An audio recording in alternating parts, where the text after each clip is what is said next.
आजच अधिक मासाला सुरुवात झाली आहे आणि आजच आईबाबांनी अधिक वाणाचा कार्यक्रम ठरवलाय. त्यामुळं आता आम्ही पुण्यामधील आईबाबांच्या फ्लॅटमध्ये, जो आमच्या घरापासून अगदी जवळच आहे, तिथं त्यांना भेटायला आलो आहोत. सुकृत पण आमच्याबरोबर आहे. त्यामुळे आज दिवसभरात ज्या काही गमती-जमती होतील, माझी आई जी तुम्हाला वाणाची माहिती सांगणार आहे, त्या सर्व गोष्टी मी तुम्हाला माझ्याबरोबरच दाखवणार आहे आणि शेअर करणार आहे. त्यामुळं हा संपूर्ण व्हिडिओ नक्की बघा. आता पहिलीच गंमत तुम्हाला सांगते. ही रांगोळी माझ्या आईने काढली आहे आणि सुकृत जो माझा 2.5 वर्षाचा मुलगा आहे, त्याने तिथं रंग भरायचा, काही ना काहीतरी मध्ये येऊन काहीतरी गंमत करायचा प्रयत्न केलेला आहे. त्याच्यामध्ये त्यांनी रंग भरायचा प्रयत्न केला आज आम्ही सौरभ, मी आणि सुकृत आम्ही तिघही जण आई-बाबांच्या घरी आलेलो आहोत. सुकृतनी खरं तर आत्तापर्यंत कधी कॅमेरा फेस केलेला नाही आहे, त्यामुळे तो थोडासा लाजतोय. एकदम हळू आवाजात, "नानी दार उघड" असं म्हणतोय तो. आणि आत्ता जस्ट आईने दार उघडलंय आणि आपण आता घरामध्ये एंटर करतोय. माहेरी आलं ना की एक वेगळी शांतता वाटते ना. हे आमचं घर आहे आणि इथं माझी आई दिसते तुम्हाला. आज आपण इथंच अधिक मासाचं वाण हे आपल्याला आई देणार आहे. आता किचनमध्ये आई अनारसे तयार करते. आईच्या हातच्या अनारशाचा घरामध्ये इतका सुंदर वास पसरलाय ना, आत्ता लगेचच माझी खायची इच्छा व्हायला लागली आहे. थोड्याशा गप्पा झाल्या आणि मग सुरू झाली आजची खास गोष्ट, जावयाला अधिक मासाचं वाण द्यायची. पण त्याआधी तुम्हाला मी अजून एक सुकृतची गंमत दाखवणार आहे बरं का. आता तुम्हाला प्रश्न पडला असेल की इथं देवघर दिसतंय, पण देवघरामधले देव कुठे गेलेत? तर सुकृत जेव्हा जेव्हा घरी येतो ना, तेव्हा तेव्हा तो देवघरातले सगळे देव हे खेळायला घेत असतो. त्यामुळं आई बाबा जेव्हा सुकृत येतो तेव्हा सगळे देव हे वरती ठेवतात. इथं तुम्हाला आता 2 आंबे दिसत असतील, तर माझी आजी ही माझ्या आई-बाबांना आज आंब्या या फळाचं वाण देणार आहे. तर माझी आई सौरभला अनारशाचं वाण देणार आहे. त्यामुळं दोघींनीही देवांना या दोन्ही गोष्टींचा नैवेद्य दाखवलेला आहे. आमच्या देवघरामध्ये यमाई देवी आहे, त्याचबरोबर गोंदवलेकर महाराजांचा फोटो आहे, बाळकृष्ण, अन्नपूर्णा आहे, खंडोबाचा म्हणजेच जेजुरीचा फोटो आहे आणि नर्मदा मैयाचा फोटो आहे. माझ्या आईबाबाने दोघांनीही पायी पूर्ण नर्मदा परिक्रमा पूर्ण केलेली आहे. जर तुम्हाला त्याचा अनुभव जाणून घ्यायचा असेल तर मला कमेंट्समध्ये सांगा. मी त्यांचा संपूर्ण अनुभवाचा व्हिडिओ एक शॉर्टमध्ये नक्की तयार करेन. आता आपण आईकडून अधिक वाणाची माहिती जाणून घेऊयात. मी जावयाला आता अधिक वाण देण्याची तयारी करून ठेवली आहे. की आता काय केली आहे, कशी केली आहे ते पहा, तुम्हाला सांगते मी. अधिक मासाच्या वाणात मी अनारसे केलेत, 33 अनारसे केलेत आणि 1 रुपया आणि सुपारी मी असं वाण देणार आहे. आणि देताना झाकून देणार आहे, पीसनी असं झाकून देणार पूर्ण. आणि त्यावेळेसच हा एक दिवा लावणार आहे. हे माझ्या आईचं पण वाण आहे. माझी आई माझ्या मिस्टरांना म्हणजे त्यांच्या जावयाला वाण देणार आहे ना, तर मग एक यातला दिवा हा मी आधी हळूच त्याच्यासमोर देणार आणि दीपदानाबरोबर हे अधिक मासाचं मी वाण देणार आहे. त्याचबरोबर हा आहेर दिलाय त्यांना तिघांनाही. नातू आहे छोटा 3 वर्षाचा, त्यामुळे त्याचेही कपडे यात आहेत, वैदेहीचेही आहेत आणि जावयाचे सौरभचे पण आहेत. माझी आई माझ्या मिस्टरांना वाण देणार आहे, म्हणजे वैदेहीच्या बाबांना. मग फळाचं कुठलं तरी, तर मग आता सध्या आंब्याचा सीझन आहेच आहे, तर मग हे 13 आंबे असं वाण देणार आहे ती. आणि मला पीस, ओटी, पैसे वगैरे असं देणार आहे. आणि माझ्या लेकीचं, वैदेहीचं हे 3रं अधिक वर्ष आहे, म्हणजे जावयाचंच म्हणायला हवं खरं तर. हे 3रं अधिक मासाचं वर्ष आहे. मग पहिल्या वर्षी आम्ही धोंडे केले होते, नंतर पुन्हा पुढच्या 3 वर्षानंतर अधिक मास जेव्हा आला तेव्हा पुरणाची पोळी केली होती. मग आता आज मात्र आम्ही बाहेर जायचा प्लॅन केला आहे. बघूयात, दुर्वांकूरला जाऊयात असा प्लॅन सध्या ठरतोय. तुम्हाला सर्वांना अधिक मासाच्या खूप खूप शुभेच्छा. मी हे अनारशाचं वाण दिलेलं आहे, पण म्हैसूर पाकही देता येतो, खारीक देता येते आणि बत्तासेही देता येतात. तुम्ही कोणतंही वाण असं ताटात घालून देता येतं. आणि फळही कोणती देता येतात, कोणतंही फळ देता येतं. मग आता सध्या आंब्याचा सीझन आहे म्हणून मी आंबे देते, आई म्हणजे माझी आंबे देते. आणि निरांजनही तुम्ही तांब्याचं देऊ शकता, पितळेचं देऊ शकता, चांदीचं देऊ शकता. आता आपण कसं वाण द्यायचं ते बघूयात. आता आपण अधिक वाण नक्की द्यायचं कसं हे जाणून घेऊयात. त्यासाठी सुरुवातीला आईनं दिवा लावून घेतलेला आहे.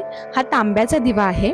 त्यानंतर त्याला हळदी कुंकू लावून घेतलं, स्वतःला हळदी कुंकू लावून घेतलं आणि जावयाला तो दिवा दिलेला आहे.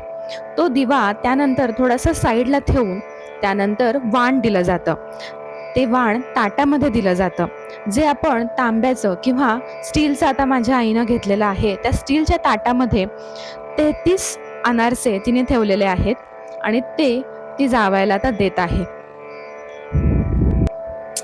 अधिक महिन्यामध्ये जावयाला वाण देण्यामागं एक कारण म्हणजे अधिक मासात विष्णू पूजनाला प्राधान्य आहे आणि कन्यादानाच्या वेळेला जावई व मुलगी यांना विष्णू व लक्ष्मी स्वरूप मानलं जातं. म्हणूनच विष्णुरूपी जावयाला 33 अनारसे दान देण्याची पद्धत पडली. खरं तर जावयाला पर्यायाने आपल्या मुलीचा वंश वाढावा, सुखसमृद्धी यावी म्हणूनच दीपदान देखील केलं जातं. आईबाबांनी सौरभला एक शर्ट दिला, मला एक कॉटनचा ड्रेस दिला आणि सुकृतला एक सुंदर ड्रेस दिला. त्याला खरं तर कपड्यांची खूप आवड आहे. त्याला एखादी गोष्ट जर का दिली तर त्याला लगेचच ती बघायची इच्छा होत असते. पण जरासा उशीर झाला होता आणि तो खूप कंटाळला होता. त्यामुळं त्यांनी काही जास्त असं काही नक्की काय दिलंय काय काहीच बघितलं नाही. तो थोडासा कुरकुरतच होता. मध्ये माझ्या वाचनामध्ये एक मजेशीर गोष्ट आली. सदा वक्र सदा रुष्ट सदा पूजांपेक्षते, म्हणजे जावई म्हणजे मान सन्मानाची अपेक्षा ठेवतो असं गमतीने म्हटलं जातं. पूर्वीच्या काळी जावई घरी आले की त्यांचा खास पाहुण्यांसारखा मान केला जायचा आणि त्यातूनच ही वाण देण्याची परंपरा पुढे आली असावी. अशाच छोट्या छोट्या परंपरा आपल्या माणसांना आणि आठवणींना जपून ठेवतात. आज पहिल्यांदाच मी लाईव्ह व्हिडिओ शूटिंग केलेला आहे.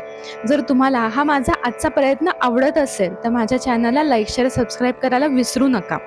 माझ्या चॅनलवर विष्णू सहस्रनाम आणि त्याचबरोबर विष्णूची सहस्रनामावली उपलब्ध आहे. त्या दोन्ही व्हिडिओची लिंक मी डिस्क्रिप्शनमध्ये देत आहे. त्यामुळं या अधिक मासामध्ये हे दोन्ही व्हिडिओ अवश्य बघा आणि मला कमेंट्समध्ये नक्की सांगा की तुम्ही तुमच्या जावयाला कोणतं वाण देणार आहात. माझ्या आजीनं बाबांना स्टीलच्या ताटामध्ये वाण दिलेलं आहे.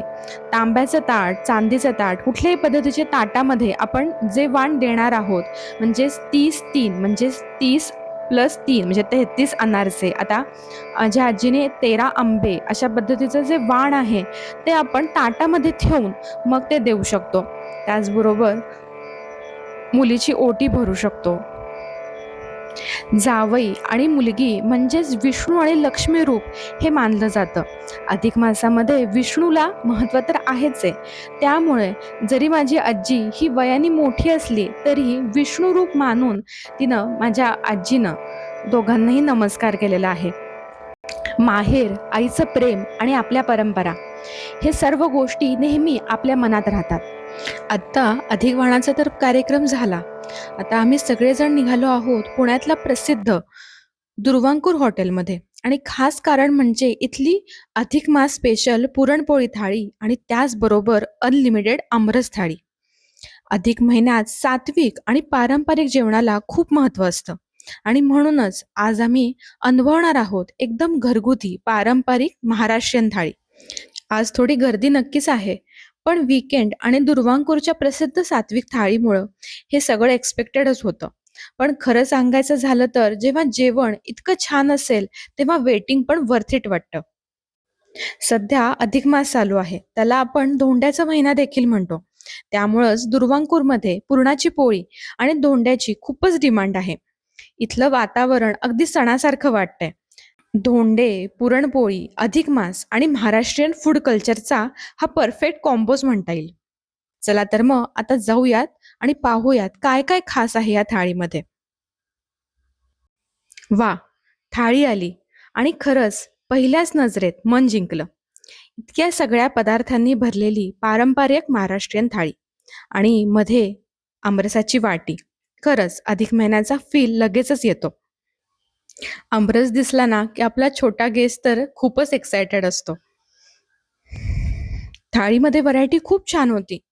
प्रत्येक पदार्थाची स्वतःची एक वेगळी टेस्ट होती. 2 स्वीट होते, त्यामध्ये अनलिमिटेड आमरस आणि श्रीखंड होतं. 3 भाज्या, त्यामध्ये बटाट्याची भाजी, मटकीची उसळ, मटार आणि पनीरची भाजी.